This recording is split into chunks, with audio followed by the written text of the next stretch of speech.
Pagpasok ako sa bahay namin, hindi ko alam kung saan ako magsisimulang maglinis. Maliit lang naman ang bahay namin. Isang kwarto at isang sala at kusinang magkadugtong lang. Pero ewan ko ba, kasi pakiramdam ko, ang dami ko talagang kailangang linisin. O kung pwede nga, i-makeover ko itong buong magdamag. Pero alam ko namang imposible yun. For sure, maiintindihan naman siguro ni Atty. Lexus na ganito ang itsura ng loob ng bahay namin. Semento lang at hindi nakatiles ang sahig. Tuklap halos ang mga dingding. O kung hindi man ay kung ano-anong mga nakadikit. At yung ceiling namin ay invisible lang kasi diretso na agad daw sa bubong. Hindi rin magagara ang mga gamit namin. At ang talagang may pagmamalaki lang namin ay isang nagkukulay dilaw na ref, na rice cooker, na hilaw minsan ang luto. At isa pa, sandali lang naman siya rito bukas. Magpapakilala lang siya sa mga magulang ko at aalis na pagkatapos. Napahawak ako sa dibdib ko at naupo na lang sa isa sa mga upuan ng mesa namin nang bigla akong nakaramdam ng matinding kaba. May hawak-hawak na akong walis at ready na akong magsimulang maglinis. Pero hindi ko pa rin talaga maiwasang mag-overthink kung ano man ang mangyayari bukas. Sa tanang buhay ko, first time akong maipapakilalang lalaki kina mama at papa. At hindi ba ako sigurado kung ano magiging reaksyon nila kapag nakilala na nila si Atty. Lexus. Bagong-bago pa sa akin ito, pati na sa mga magulang ko kaya ang awkward lang talaga sa pakiramdam. Pero kailangan ko pa rin itong gawin. Ayaw ko rin namang patago kaming mag-date ni Atty. Lexus at ayaw ko rin sa lahat ang naglilihim kina mama at papa. Mapaparaning lang ako kapag nalihim kong lahat sa kanila. At isa pa, deserve lang din naman talaga nilang malaman na may naliligaw na sa akin na sobrang gusto ko. Hindi naman kami gumagawa ng krimen ni Atty. Lexus kaya wala dapat itago. Tumayo na ako at nagsimula ng maglinis, dala ng motivation. Winalis ko ng maigi ang sahig, tsaka nag-floor wax at nagbunot. Tinanggal ko rin iyong mga kung ano-anong nakadikit sa dingding, mga calendar na noong nakaraang dekada pang petsa, mga labels ng kung ano-anong produkto, mga anime drawings ko na mukhang nakahit-hit ng katul, sandamakmak kong paper dolls na naging bold star na at iba pa. Nilinis ko rin iyong invisible kisame namin na pinamamahayan na ng iba't ibang species ng gagamba. Tinanggal ko yung mga supot nilang may mommy fight ng lamok at langaw. Medyo nabuhayan ako ng loob nung medyo umaliwalas na ng konti ang bahay namin. Pero bigla ulit akong nalugmok nang may makita akong dalawang ipis sa ibabaw ng cabinet na naglalampungan. At mas nalugmok pa nga ako dahil nang matapos nilang paligayahin ang isa't isa, ay lumipad sila sa kung saan-saan. Paano kung may dumapong ipis sa mukha ni Atty. Lexus bukas? Naitanong ko sa sarili ko, pero umiling-iling lang ako at sinampal ang bibig ko.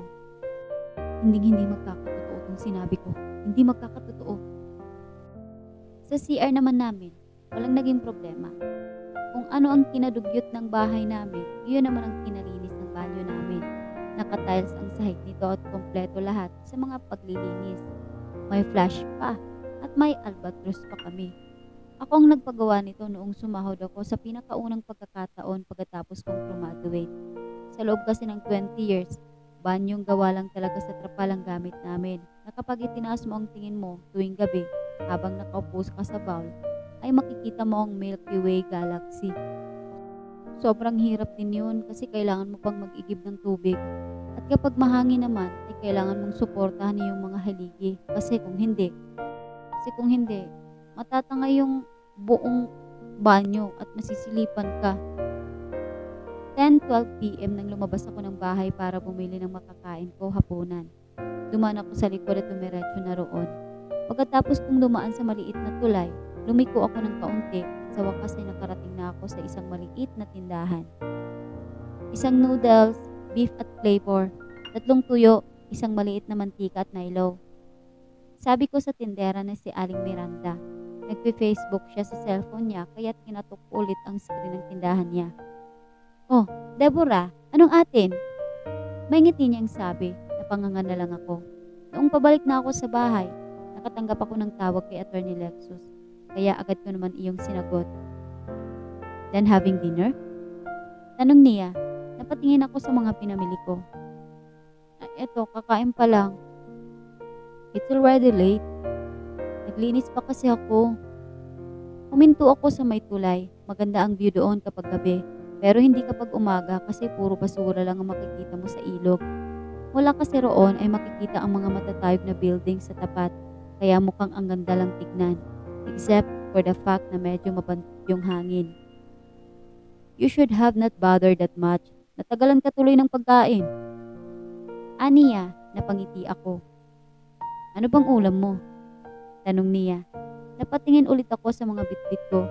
Noodles na beef ang flavor, 3 tuyo at melo. Beef at fish. Sagot ko sa kanya.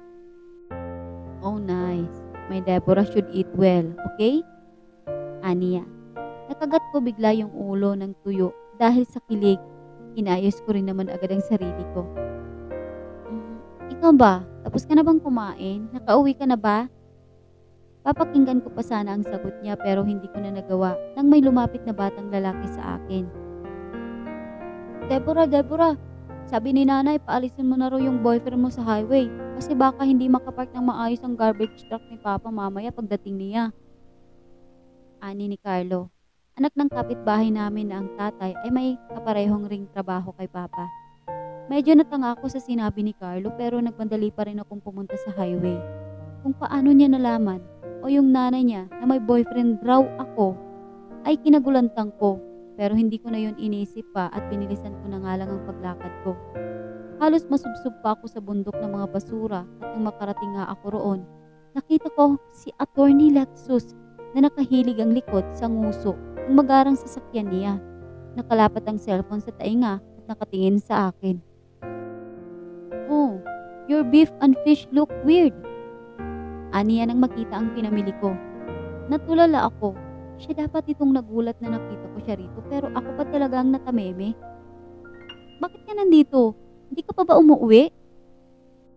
Binaba niya iyong phone kaya binaba ko na rin yung akin. You're always asking stupid questions with obvious answers. Teka nga. Sigaw ko pero kumalma naman agad. Nilalayo niya ako sa topic eh. Bakit ka nga nandito? I'm just worried. Nag-iwas siya ng tingin. What if those rebels will get out of the prison and then they'll abduct you? Palusot niya, tunog defensive pa. Ay naku, attorney. What was that smirk? Aniya, hindi ko na siya pinatulan pa. Ilayo mo ng konti ang kotse mo kasi dadaanan dyan mamaya at kapag natapos ka na, sumunod ka na sa akin. Eh? Yes, Deborah. Iniwan ko na siya at mabilis naman niyang ginawa ang inutos ko. At nakakainis lang talaga kasi ang tigas ng ulo niya. Kung hindi ko pa sana nalaman na nandun pa rin siya ay baka buong magdamag siyang namamalagi roon. Papakainin ko po muna siya ng dinner at pagkatapos ay papawin ko na ulit. At mamaya, sisiguraduhin ko na talagang aalis na siya at makakauwi na sa bahay niya. Pagbukas ko ng pinto ng bahay namin, nasa tabi ko na siya. Hindi man lang hiningal. Pasok ka na. Utos ko sa kanya nang nauna akong pumasok. Napatingin siya sa loob at medyo namangha. Pasok ka na sabi. Utos ko sa kanya. No. Umiling-iling siya. I'll be desuring your parents kapag pumasok ako. Pumaling ang ulo ko dahil sa sinabi niya. I'll just wait here. Umupo siya sa malaking bangko na nasa labas. Are you cooking dinner? Let's just eat here. Dagdag niya. Wala na rin naman akong nagawa at niluto ko na nga yung noodles at tuyo. Nagsaing na ako kanina pa kaya mabilis ko nang na-serve yung dinner namin. Taran! Sabi ko nang inilapag ko yung bowl ng noodles sa harap niya, pati yung pritong tuyo, mainit na kanin at Milo. Binigyan ko na rin siya ng plato.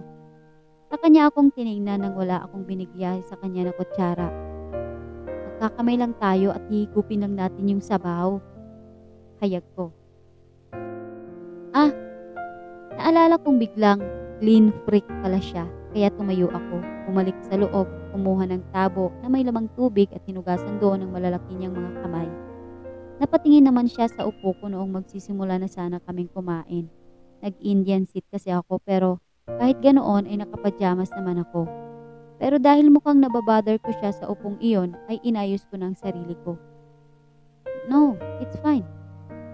Aniya, sit the way you want. Natanga lang din ako nang hinubad niya yung sapatos niya at ginaya ang upo ko. Come on, let's eat. Siya pa ang nagyaya. Attorney Lexus. Tinawag ko siya noong nagsimula na siyang kumain ng nakakamay. Nanlambot ako. Hindi mo kailangan gawin to kung hindi ka talaga komportable.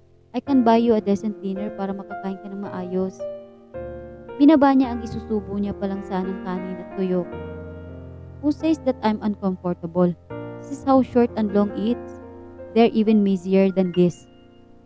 Aniya at nagsimula na ngang kumain. Oh, I never knew this tasted so good. Puri niya sa tuyo. Humigop siya ng sabaw ng noodles at mas lalo pang namangha. Natawa ako sa naging ekspresyon niya. Kumain na rin ako. Sarah Lim and other girls will really hate you. You can be happy with simple things. Komento niya sa akin. Ex mo ba talaga si Sarah Lim? Tanong ko. Tinanggal niya iyong kanin na sa gilid ng labi ko at pagkatapos ay kinain. No, sagot niya. I am sure of that. Though her family wants me to marry her, pero tinanggihan ko. Bakit naman? She's just not my type. Bawat galaw niya kailangang nakapost sa social media. Kumain, uminom, huminga, lahat. Tumawa kaming pareho. Pero eto, Attorney Lexus. Tanong ko lang. Promise, hindi ako magagalit. Tumitig siya sa akin at hinintay ang tanong ko. Marami ka na ba talagang naging ex? Huminga siya ng malalim. Oh yes. Sagot niya at tumango naman ako. But they did not work, Deborah. They're all pretty girls who are smart and at the same time came from the richest families. Umiling-iling siya. Yet, they're not as genuine and as authentic as you. Kinagat ko ang ibang mga labi ko. Ikaw ba? Nagka-boyfriend ka na ba? Tanong niya sa akin. Umiling ako ng mabilis. Ever since? Tumango ako ng mabilis. Then, I will be your first kung sakaling sasagutin mo ko. Tumango ako ng mas mabilis pa. Nagpigil siya ng ngiti. Umayos naman ako.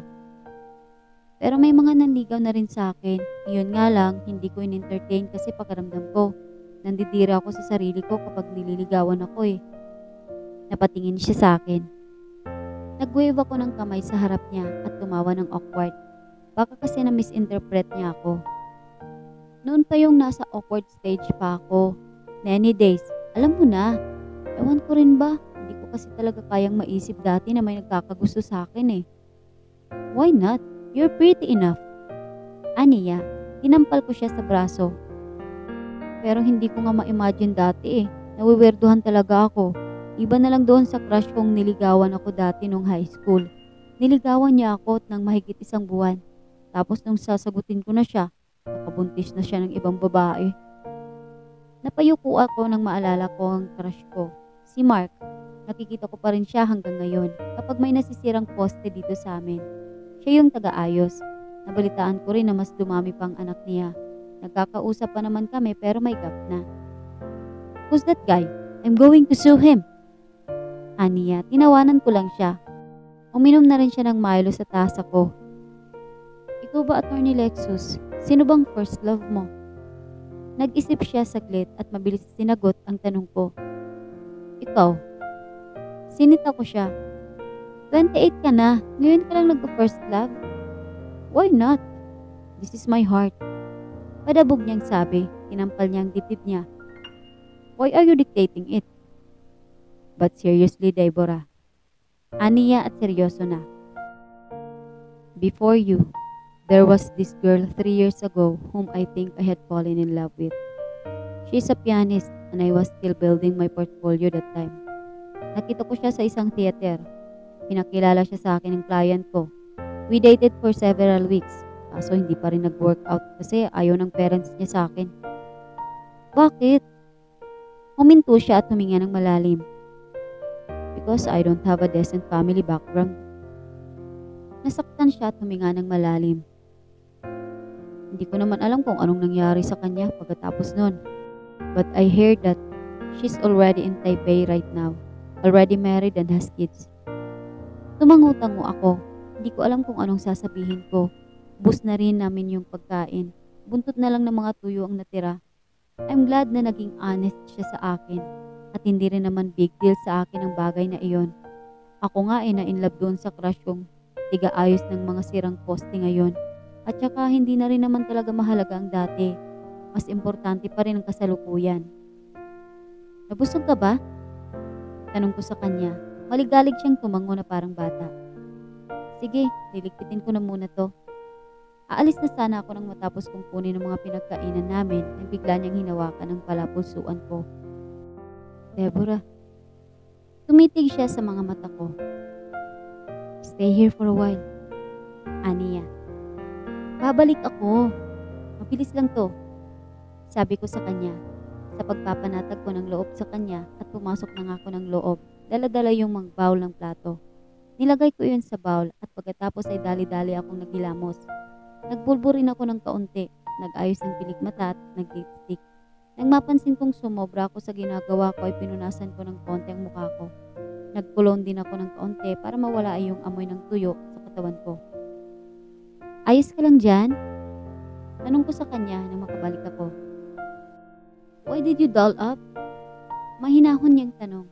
Natameme ako at dahil booking niya na ako, nilapitan ko na nga lang siya at umupo na sa tabi niya. Pareho kaming napatingin sa sobrang lawak na bundok ng basura na nasa harapan namin. Deborah, tell me something about your parents.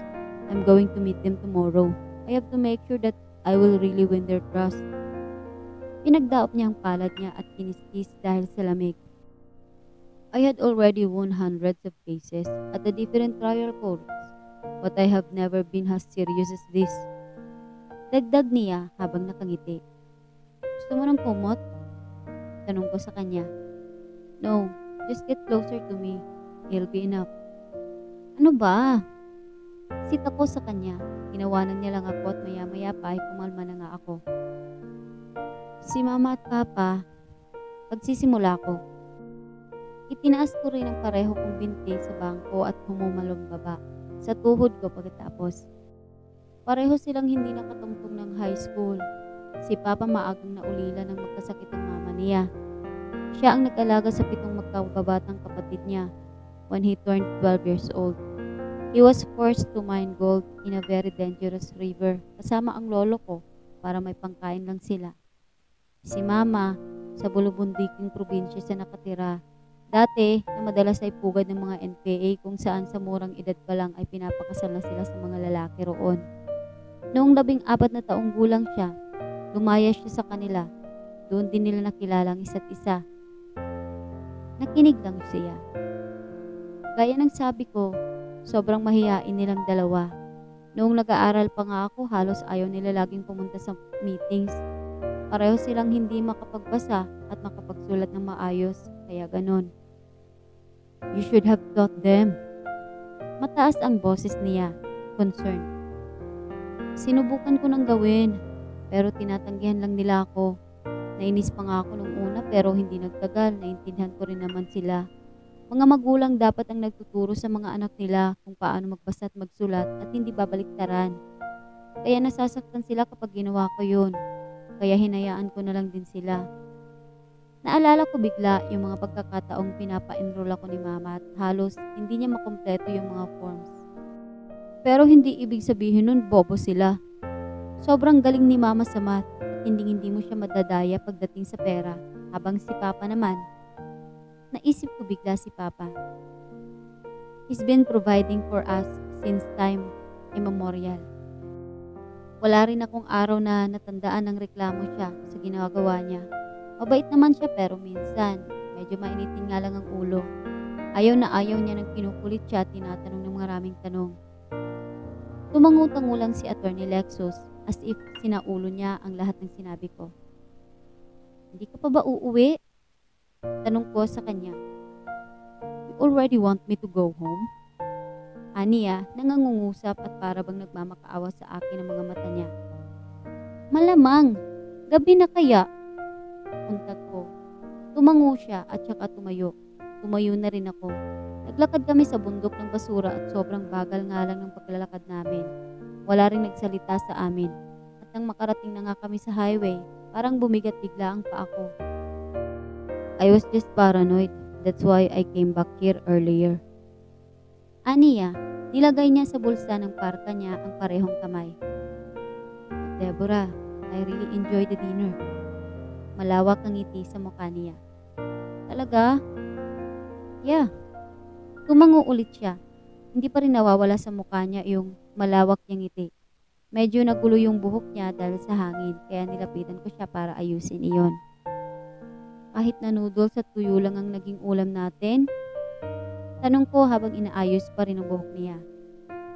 Yes naman. Sagot niya ulit. Humakbang ako pa atras nang matapos kong ayusin ang buhok niya. Ano ba? Why? Tumatawa siya. I really enjoyed it. You even heard me burp several times. Huminga ako ng malalim na patingin sa lupa at pagkatapos ay nag-spread ng balikat habang nakanguso. Oh, what's that? You want me to hug you?